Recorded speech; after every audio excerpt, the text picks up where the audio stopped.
Hi, this is Daniel, and you're watching Unrivaled Investing. A lot of folks have asked me about Corsair Gaming, CRSR stock, and the question is, what's it worth? The stock has sort of been range bound for the last few months. It's experienced significant growth over the last couple of years. And so folks are wondering, hey, is this a buying opportunity? Is it game on time? And so I want to do a dive into Corsair to have a better understanding not only of their business model, but also their future prospects. That's the purpose of this video, so that you can understand. Let's dive right in. And so to understand Corsair, they talk about effectively their mission statement: make specialized gear for gamers and streamers. And you're ultimately targeting the high-end user, someone that's going to spend $2,000 plus for a customized PC or gaming unit, where they're either buying it that way or they're customizing it themselves. And this is, they re-emphasize this point. There's a lot of casual gamers out there that might want to play Minecraft on a simple, Dell laptop or Dell PC over here. But here it is, the committed gamers. That's what they really want to focus on. The ones that are going to be coming back, buying more and more accessories, peripherals, products, an ergonomic chair, this headset with the microphone piece, fancy game controllers, maybe customized certain colors that you want, a mouse that doesn't give you carpal tunnel, you need extra memory sticks. These are the serious gamers. That's really what they're focused on. It's not just, hey, you're playing Minecraft. You're playing, Call of Duty or something like that, and you want to make sure there's no problems while you're playing. And it's not only the serious gamers, it's the ones that might be streaming it on something like Twitch, where they're showing off their skills, or it's sort of like a social dynamic to this. And you look at this and you realize, wow, this is going way beyond just buying a simple laptop. This is, once again, the serious players. There's a lot of things that go into it, because there's a pride of ownership, I believe, here. Pride of ownership and performance orientation, where you need to make sure, hey, my computer's running at top speed. These games are more and more graphic intensive.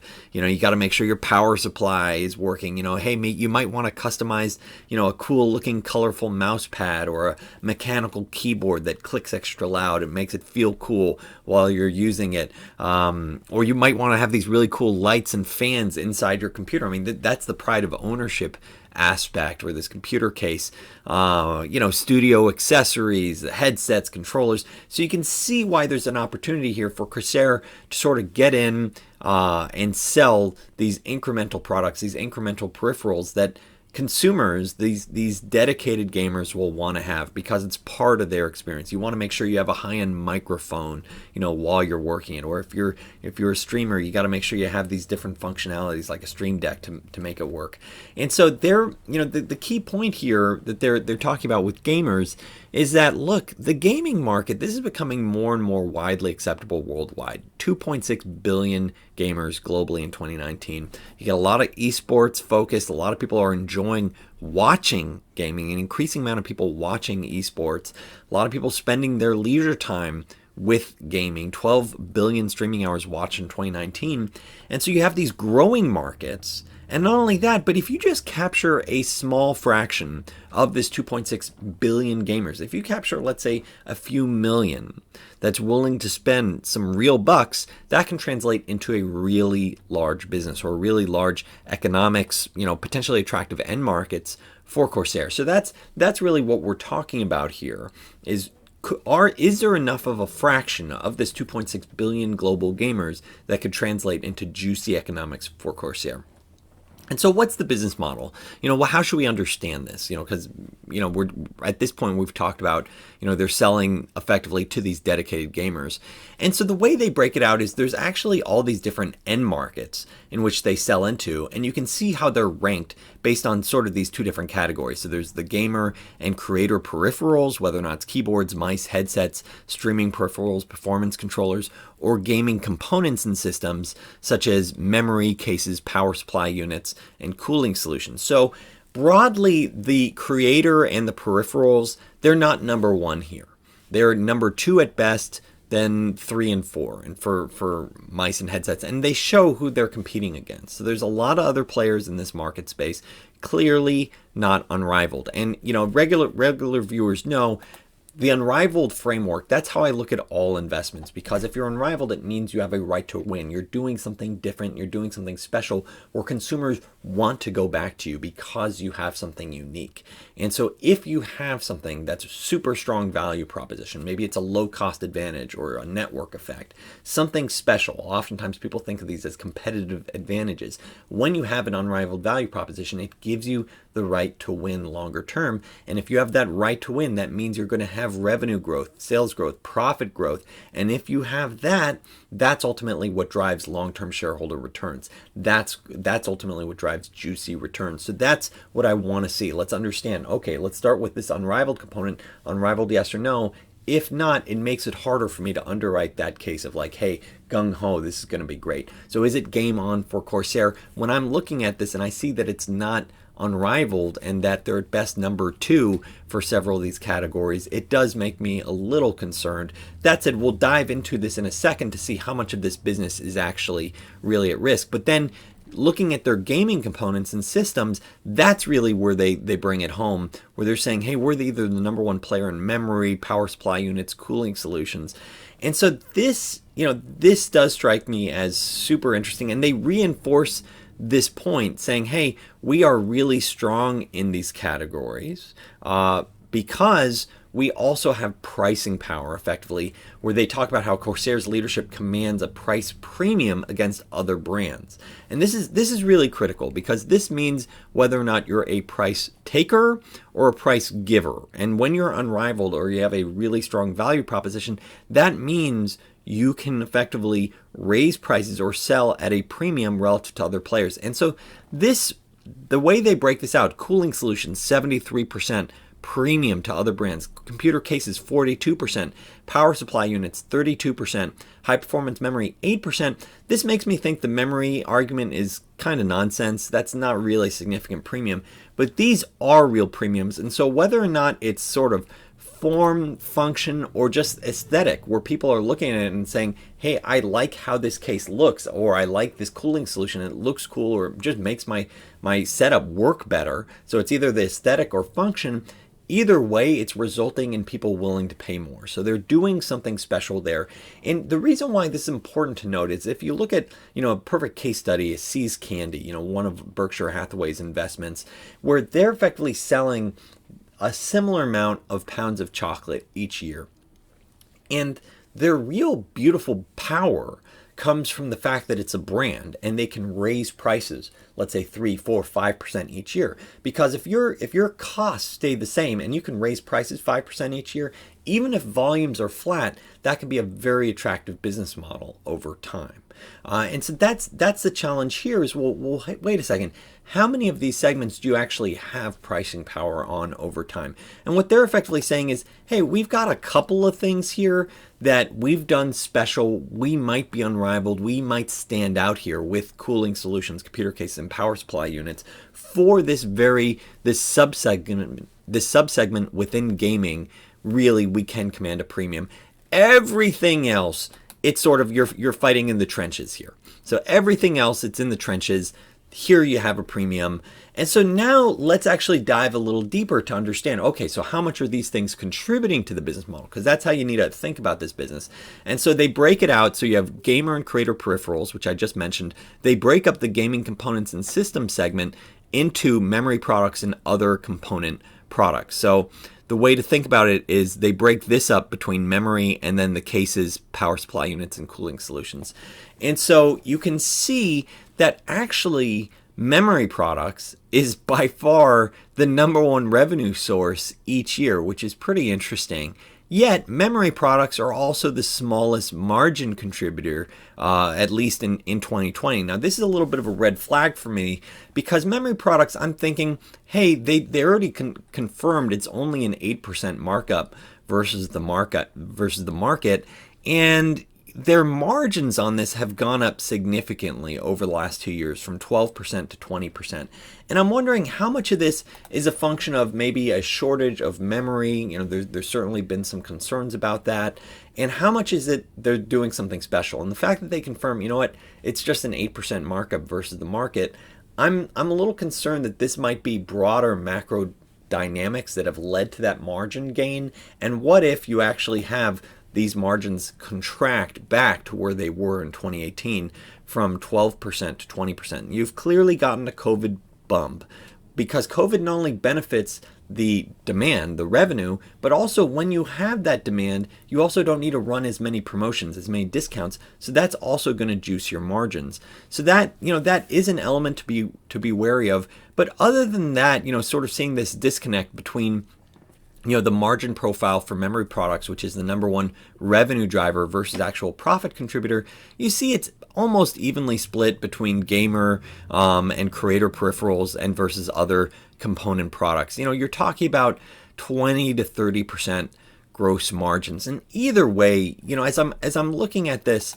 just as a mental model, when you're thinking about something with 20 to 30% gross margins, you're not really talking about something with an incredible brand pricing power. If you look at something like Coca-Cola, or you look at a software company, these software companies have just incredible margins. If you look at a branded food company, you might be looking at 60%, 70%, maybe even higher gross margins. And so when you're looking at 20 to 30% gross margin, how much that markup, it does reflect that there is some real competition here. So that's just something to keep in mind as you're considering this. It does make it harder to say, hey, you're just going to grow like crazy in the years ahead. And maybe the recent growth that they've had, fantastic growth that they've had, is largely due to COVID. That's sort of the question mark that I face, and so you could see how this revenue is split up, how their profits are split up across these different segments.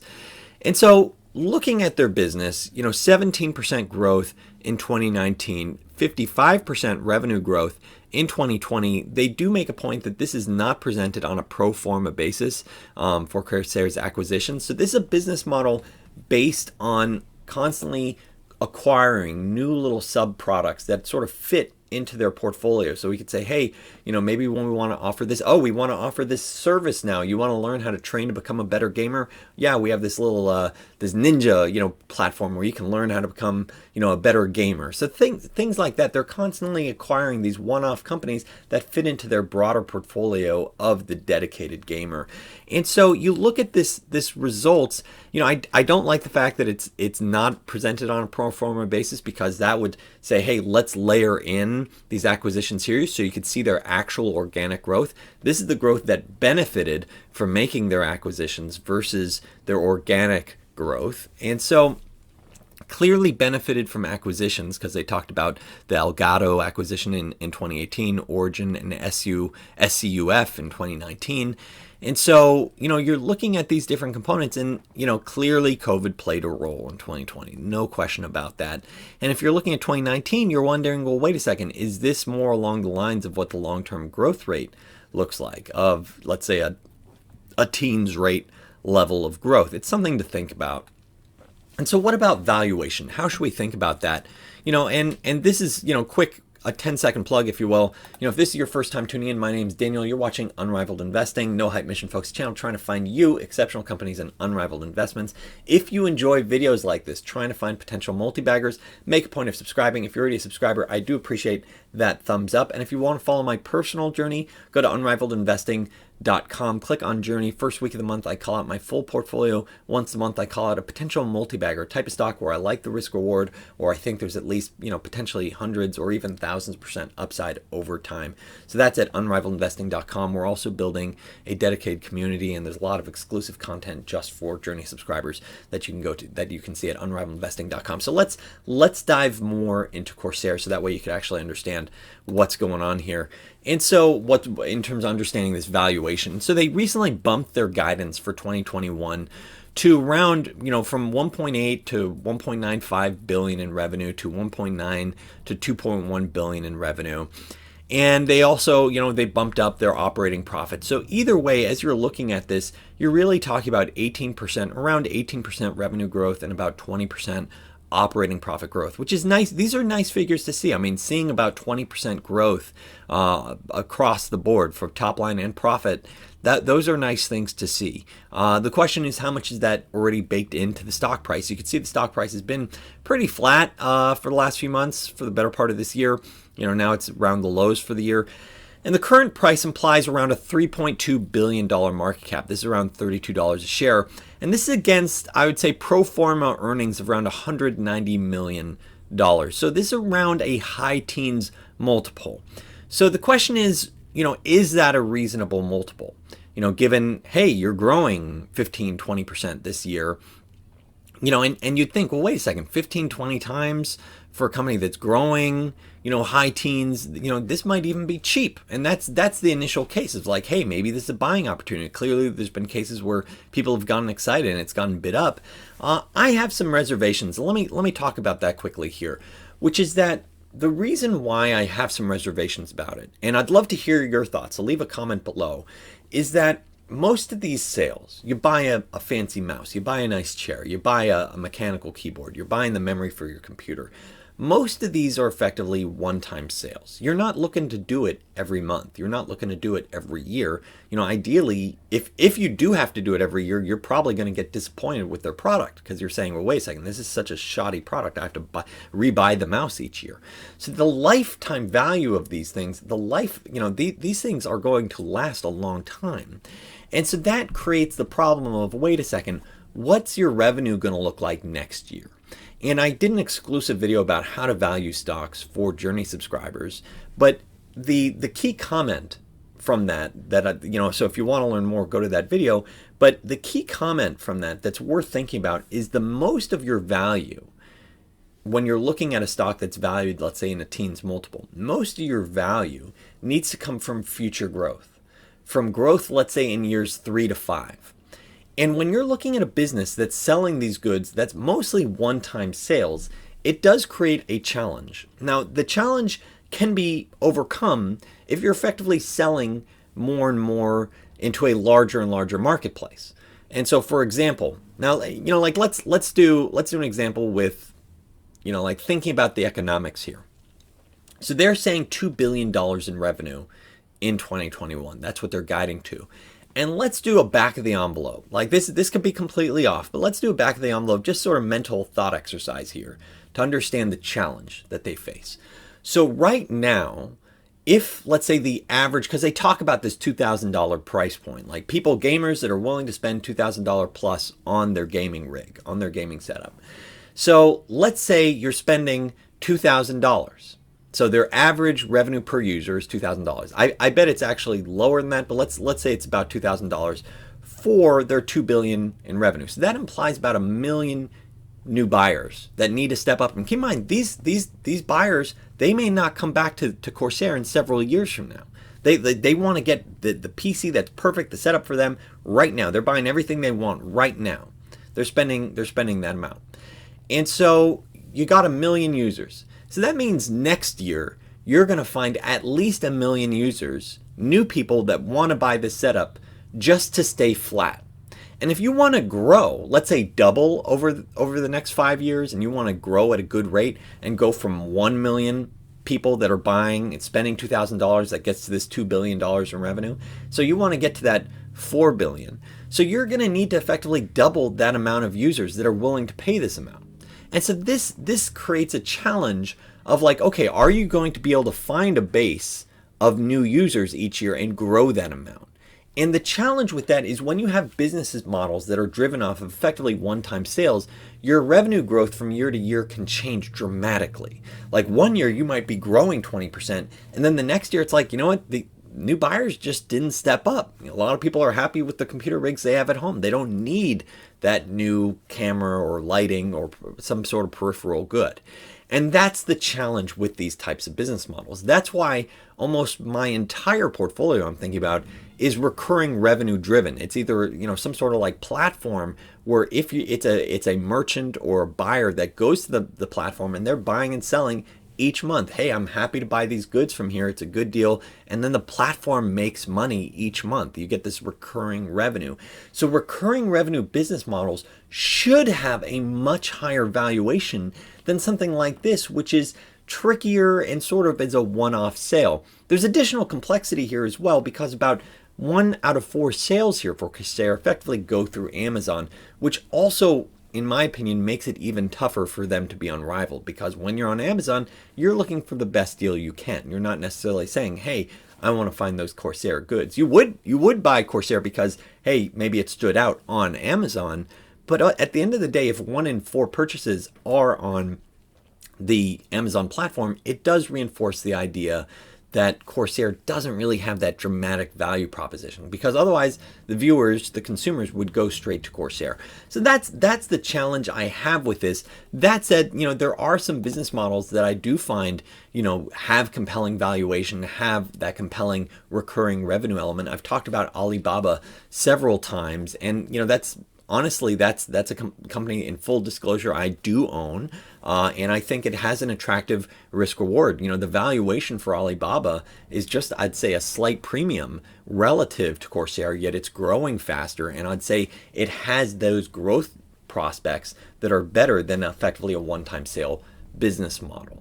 Platform where people keep coming back again month after month is much better than a one-time sale where you're saying, hey, I bought this awesome rig, I don't need to come back. Anywho, I hope this video has been helpful for you. If so, please make a point of subscribing. If you're already a subscriber, I do appreciate that thumbs up. Thanks so much for watching.